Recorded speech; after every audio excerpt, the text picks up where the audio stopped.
Hey guys, Bwana Yesu asifiwe wakubwa. Bwana Yesu apewe sifa sana. Asubuhi ya leo napenda kuwapa tips kidogo kuhusu uimbaji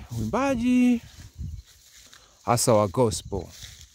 Lakini hii tips nakupa inaweza ikatumika hata kwenye uimbaji ambao sio wa gospel. Asubuhi ya leo napenda ujue mambo machache yafuatayo. Ukitaka kuwa mwimbaji, jambo la kwanza zingatia mazoezi. Mazoezi kwa ajili ya kutafuta pumzi. Uimbaji unataka pumzi. Unaweza kuwa unakimbia, unaweza kuwa unafanya push up, unaweza kuwa unacheza mpira. Hayo tu ni aina ya mazoezi, baadhi ya aina ya mazoezi. Lakini pia zingatia kutokunywa vitu vya baridi. Soda za baridi, maji ya baridi kutoka kwenye fridge. Epuka sana.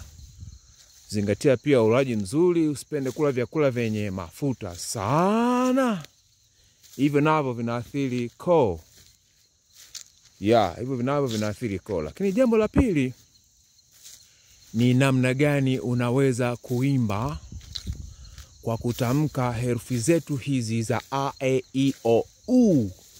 Hapa nilipo mimi napandisha kilima kama mnavyoona. Ninafanya mazoezi ya kutafuta pumzi kwa ajili ya kunifanya niweze kuimba vizuri. Na mimi ni mwimbaji wa nyimbo za Injili. Ni mwimbaji wa nyimbo za Injili. Karibu sana. Endelea kupata tips kila kunapokucha kwa ajili ya kuwa mwimbaji bora wa kutegemewa. Have a nice day. Bye.